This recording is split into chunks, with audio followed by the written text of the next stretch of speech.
Bonjour à toutes et à tous, et bienvenue dans cette présentation qui a pour but de vous expliquer le processus de fabrication de votre future bière favorite. J'ai nommé la Pondelle Blonde.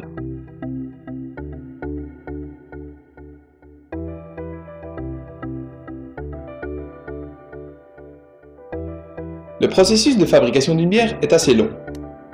Nous allons donc commencer par la base, c'est-à-dire la préparation des différents ingrédients, avec l'ingrédient principal, l'eau.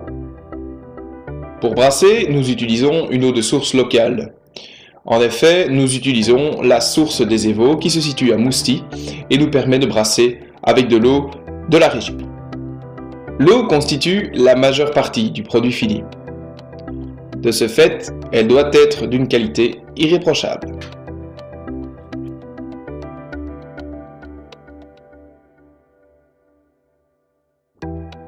Vient ensuite la préparation des céréales. Alors, il s'agit essentiellement de malt d'orge qui sera préparé en différentes quantités en fonction du résultat final souhaité.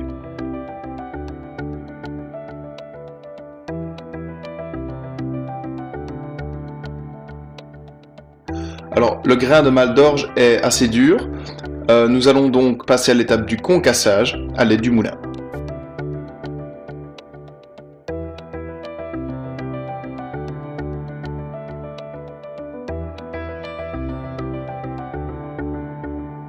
L'étape du broyage a pour but de réduire ces grains en une farine grossière qui nous permettra plus tard d'en extraire un maximum de sucre.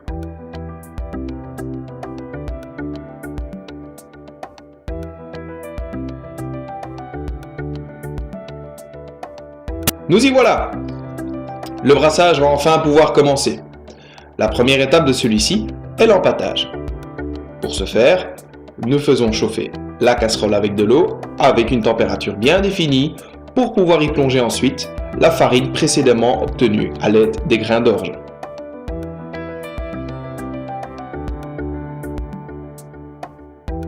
Les grains sont alors chauffés à différents paliers de température, tout simplement pour pouvoir nous permettre d'en extraire tous les composants dont nous avons besoin pour faire une bière excellente. Le mélange des grains et de l'eau s'appelle la mèche. Celle-ci est en permanence agitée grâce à une pale en inox, tout simplement pour pouvoir nous permettre d'en extraire un maximum de sucre, mais également d'obtenir une température uniforme dans la totalité du brassin. Une fois l'empâtage terminé, nous allons pouvoir filtrer. Pour ne retirer uniquement le jus, c'est-à-dire le mou, un petit filtre est présent dans le bas de la cuve qui va nous permettre de transférer ce mou vers la cuve tampon. Le mou est alors transféré de la cuve tampon à l'aide d'une petite pompe vers la cuve d'ébullition pour l'étape suivante.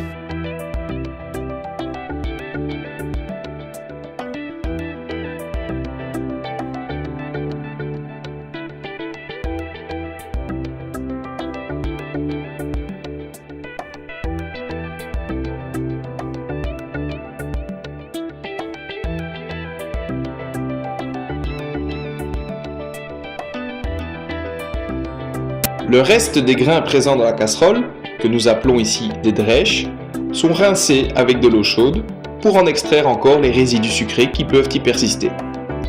Ceci nous permet d'augmenter le rendement et d'éviter le gaspillage. Préalablement, nous avons préparé les différents houblons en quantité respective en fonction de notre recette pour pouvoir passer à l'étape de l'ébullition.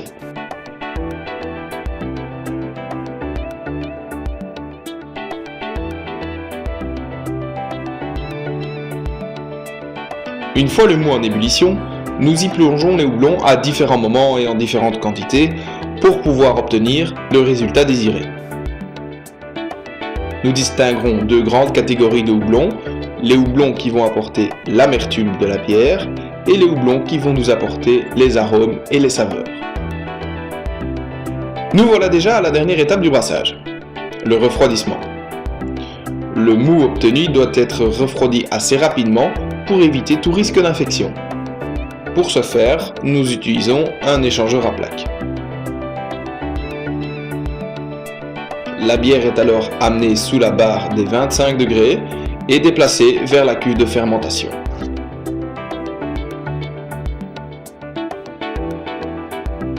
Une fois la bière placée dans son fût de fermentation, nous n'avons plus qu'à ensemencer le mou en y déposant les levures.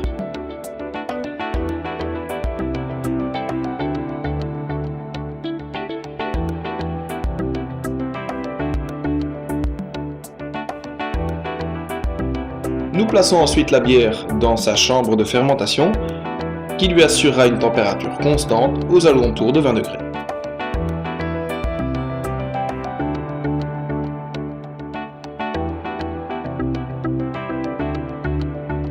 Une fois la fermentation terminée, nous n'avons plus qu'à l'embouteiller.